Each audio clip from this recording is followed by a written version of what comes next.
What's up, everybody? I am Bradley with Louisiana Saturday Night, and we have with us Coach. What's happening, Coach? Not much, just ready to get to the weekend. All right, I am ready to silence those cowbells, but before we go, and it will be Saturday night in Death Valley.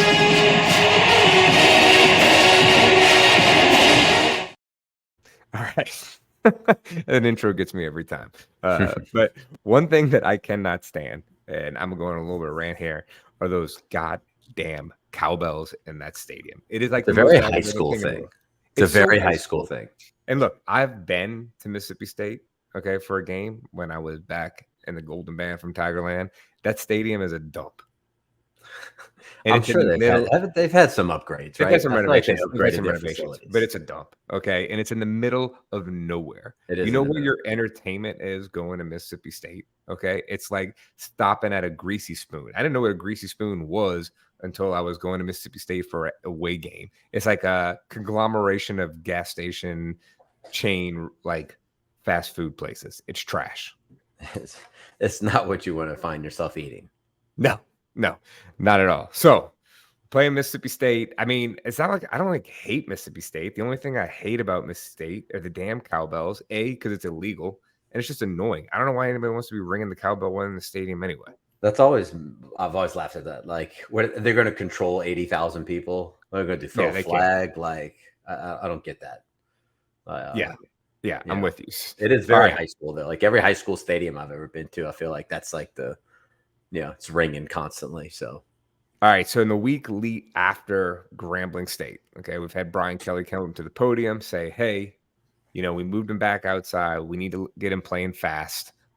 Any other changes you think is going to happen between, and I mean, really Florida State in this game? Because again, we talked about it in the post game snooze fest against Grambling State that you weren't really going to see anything, right? We didn't really see anything. You weren't going to see anything.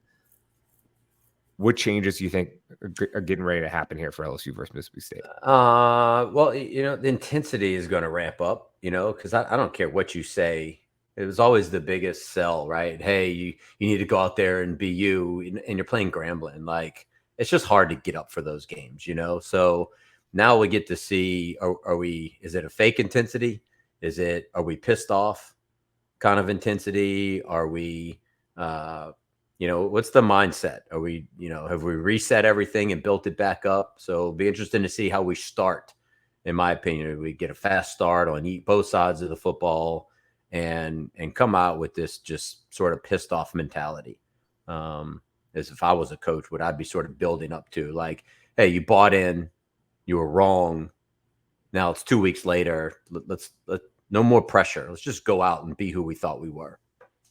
Yeah, I believe that Lance Hurd's going to be brought in, and I think they're moving Emory Jones into the guard position for this game, which means the offensive line should be a lot more stout, where we struggled with that against Florida State for sure. And again, like, I'm not talking about Grambling because there's no reason to talk about that. We're going to make a comparison that needs to be against a real team. So, I think that was like our biggest struggle from that and dropping balls, right? Yeah, I mean, that's just, look, I don't know. I've had you just go through that, and it's like it's contagious, right? All of a sudden, it's on everybody's mind. Oh, I hope I don't drop this. Hope I don't drop this. And it sort of, the momentum shifts and it falls to that, and you're like, man, everybody's dropping it.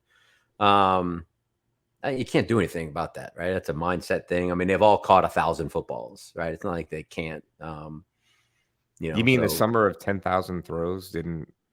That's not a thing. Like, when Terrace Marshall, right? I mean, Jefferson and it should be, right? When they go out there, I mean, if you're actually going to track it and throw that many, I don't know. It seems like a lot, but and these guys are throwing every day during the summer, literally every day. I mean, no matter what it is, whether their coach is throwing to them, I mean, they're catching hundreds and hundreds of balls. Yeah, look, I think you're going to see a different offense than the one against Florida State. For starters, we got Logan Diggs playing. He did not play against Florida State. He looked like a dude. Yeah. And again, it was against Grambling, but his vision looked good. He was fast. He looked different than the other running backs. He looked patient. You said, yeah. That was one of the things you said against Florida State was that all of our guys look the same. The running backs. And he's the one that looks different, and he runs different. He runs behind his pads. He's physical, but he's patient. I saw a lot of waiting for the blocks. And a lot of people don't realize is the way that a lot of these run schemes are, the running back can really help set up the block, right? If I'm an offensive lineman that needs to work up to the second level to block a linebacker, well, if my running back's full speed hitting the hole fast on a certain play, well, that linebacker is going to move faster, and I can't get to him as a lineman. But I saw Diggs real patient, and that helps the lineman able to get to that second level and make that block, and then he explodes through the hole. So I'm excited to see him, I would say, get the lion's share of the carries. I think it's going to be a good test, especially for the offense. Mississippi State's strength of their team is their defense for sure. They have a good defense. Now, Arizona, who's a trash team in my books, okay, they still put up 24. Now, that game did go into overtime, but Arizona did not score in overtime. So the fact that Arizona put up 24 against Mississippi State, and it was at home in Mississippi State, I'm pretty hopeful Again, LSU put up more than that. it's so hard to put any I know, week to value in week, any right. stats at all, right? Because, well, we played Grambling, right? Right now we're the number 10 team in the country in third down conversions. Well, okay, great, because we converted every third down against Grambling. We didn't punt once. So, of course, our numbers are skewed. So, how many average yards they have passing versus what we have. You got to throw it. There's not enough data, and you've played not enough, like your numbers are going to be way skewed had you played Arizona and Southeastern or whoever it was you said they played and Grambling. I mean, those are number inflating games, so you can't put a whole lot of stock into that. All right, well, let's stay there with the offense. Okay, you've seen 2 games. Okay, the personnel we have, and again, because there is not a lot of data, I think LSU would probably lean more on what they're capable of versus what they think they can gash Mississippi State with. Yes or no on that? Yeah, well, you got to do a little of both, right? I mean, you got to stay true to who you are and what you can execute well, but you also have to take what the defense is giving you. Without have broken down any film on Mississippi State, I think you're gonna see what you expect us to come out, establish the run game, right? Kind of inflict our will there. Remember last week we saw no zone read. You could see an emphasis on establishing true run game concept, zone, power, counter, that kind of stuff. You'll see that again, but you'll see some of the zone read back. I mean, you don't want to take that away. It's what he does well with his feet. Again, I'd like to see us press vertical more. Take that shot, get the tight ends, especially in those 2 tight end sets.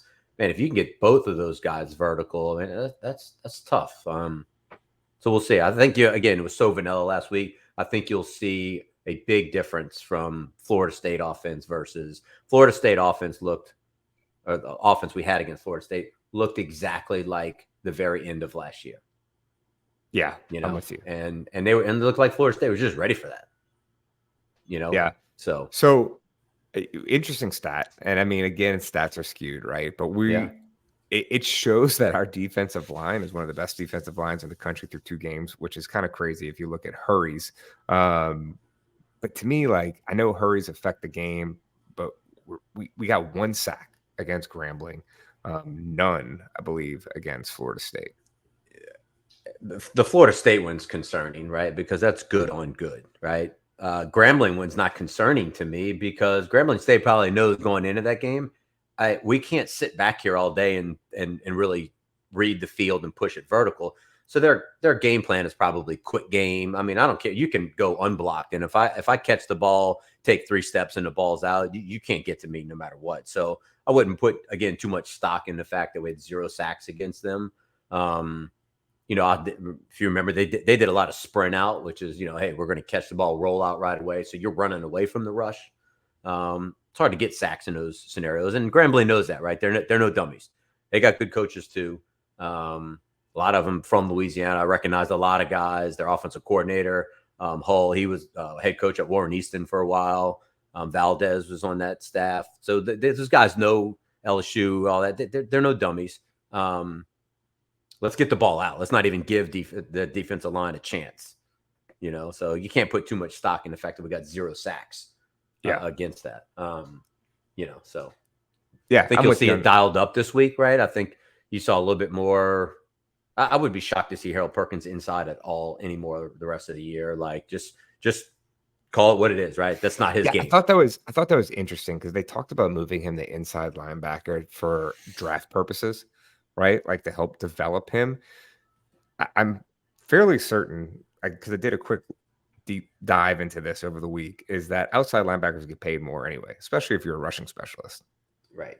I think what So they look, they get it. They got it wrong. Let's just call it what it is, right? They got it wrong. They took a shot and say, hey, this guy's a freak and he doesn't know football. What if we put him in the middle and he's the same freak? All right, well then you got something. But okay, just forget about it. Right? That's the NFL's problem. If the NFL wants to draft him as a middle linebacker, move him there, let that be their problem. Use that kid what he's good for, and he's strong off the edge. He's really good in that sort of drop linebacker, outside linebacker, where he's sort of between the tackle and the inside receiver off a few yards. Like he's good in that kind of coverage. And then when the quarterback, where I think he made a lot of money last year, was when the quarterback would get out of the pocket. Man, he's on you in a hurry. When he decides to get out of coverage and get to you, if you break out of the pocket, he's there in a hurry. So I think you'll see a lot more what you saw last year with Harold Perkins. Yeah. Now, one place I was wrong is we talked about the defensive backs a lot. Ton of buzz about how bad the defensive backs have played, and we both said that, like, hey, look, coverage was good, right? And I still say that even after watching the Gremlin, the coverage was good. Now, statistically speaking, because that's all we have through 2 weeks, is that we are one of the worst tackling defensive backfields in the nation. That's a problem, right? And you do see that a lot sometimes to start the year. And the reason is that sometimes you don't do a whole lot of tackling in practice, right? You don't want to hurt each other, the ball carrier, the receiver. You don't want to get hurt. You want to be a little bit healthier as you go through fall camp. As you get closer to the game, you do less and less physical stuff like tackling and things like that. So sometimes it takes a little while, and then sometimes you just get a group that's just not their thing. Right. Like you didn't pay Deion Sanders to come up and set the edge and make tackles, right? Like sometimes you just got a bunch of cover dudes. So we'll see. Hopefully that improves. Yeah, I think this is the first game where we're going to get a real idea of what this team is. And I say that because the first game was the first game. It's the first game, right? We're kind of caught off guard there. We had a couple of guys out. Grambling State was Grambling State, but this is Mississippi State's like, they're not a bad team. I mean, look, it's an SEC team. It's SEC game. Like, they got SEC recruited dudes. Like they got SEC level coaches. They're all getting paid a lot of money. This is going to be that one. Like you can't let it's early, but it's a must win, right? Because it sets the stage for the rest of the year. If you go on the road in the SEC and you dominate this team and you sort of you can then start to believe you're the team that everybody said you might be, right? And build on that. But if you go out there and, man, you let it get away from you, I think this thing spirals out of control. Yeah, they need to come out with their hair on fire and just crush it. And that goes back to what we started this with, right? You've got to come out hot on both sides with a pissed off mentality of, we are going to show you who LSU is and why everybody had hype about us. Yeah. And that's got to start from the top to the coaching staff, to the coordinators, to everybody else, all the way down. What are your keys to win here? What does LSU need to do to win this game? You've got to win up front. I mean, that's like age-old, right? If you establish a line of scrimmage, but like we've got to just dominate, right? We've got to be in their backfield on defense and disrupting everything. And we've got to be able to run the football whenever we want to run the football. And I don't care who it's with. I'd like to see us settle in Diggs. I think he's the best back by far. He looks the best. I'd like to see that freshman Caleb Jackson a lot more. Yeah. I mean, like to see, he was, the thing with freshmen, which you don't normally see early, and people are like, oh, why didn't he in the game? Why didn't he in the game a lot? Well, they can't block. It's a lot of times it's exactly right. It's pass protection concepts where he needs to fit off the edge in the middle. Can he physically take on? It may look the part, but you got to remember, there's a big difference. Even though he may look the part between an 18-year-old coming out of high school and a 22-year-old redshirt freshman who's been in the weight room at the college level for 4 years or 5 years. There's a big difference. Even though he may physically look like it. So again, I go back to your question. We've got to win on both sides. We've just got to physically dominate them up front on both sides and just. I think what you saw even in the Grambling game, like it is really weird because we had 16 hurries in that game, but it still felt like the quarterback had a lot of time to throw the ball. Yeah. Overall. Again, I don't know what their schemes were. Was it quick game stuff? Like if they're all quick game mostly and you had 16 hurries, like it's actually pretty impressive. But if it's a sit back 5-step drop team and you only had 16 hurries and no sacks, that'd be a little bit disconcerting. So, again, let's see what we have this week, right? That's what you need to see this week. You have to see that next step. Hurries need to turn into sacks. And if you were, go ahead. Yeah, I think, but what'll help that is better defensive back play. You know what I'm saying? Yeah. Like while we see good coverage, it's a lot. The quarterback, there's no person on the field has the better view than the quarterback, right? That end zone look, like looking at it. What we see as good coverage might be a 3-foot gap that they feel they can get the ball into. So DBs with tighter coverage, I think that turns into sacks instead of hurries. If you were Mississippi State's offensive coordinator, how would you attack this LSU defense this week? I'm probably gonna get the ball out early until again I can see can my O-line handle the D-line.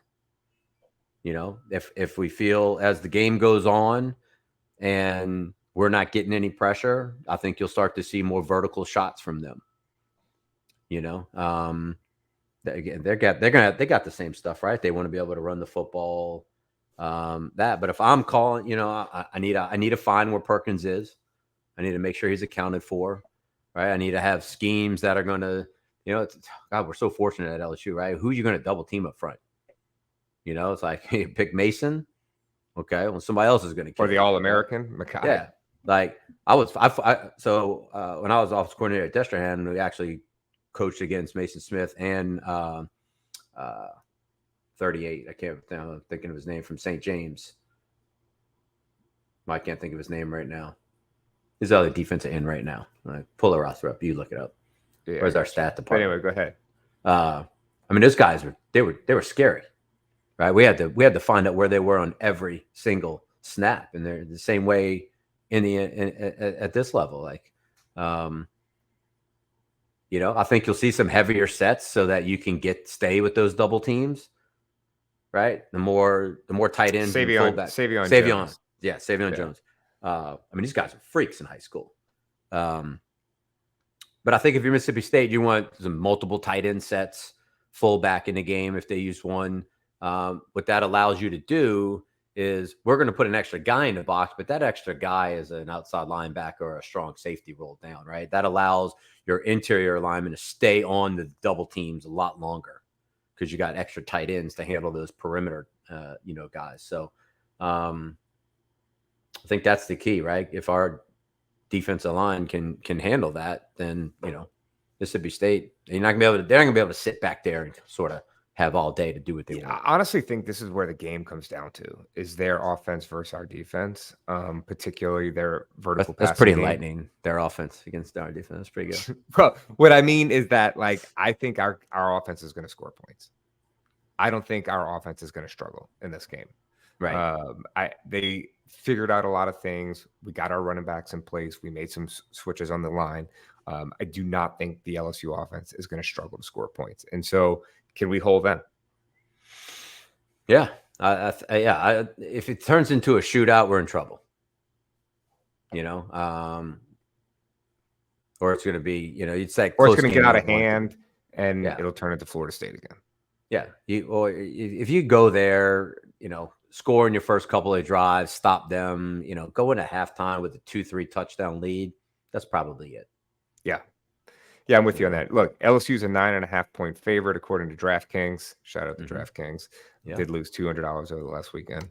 I did not. I'm riding Colorado all day. I'm making so much money on Colorado. I'm betting my friends. I'm betting everybody. I feel like the public doesn't want to root for them in Dion. And so the spreads are, I already got money on the Oregon game at 14.5.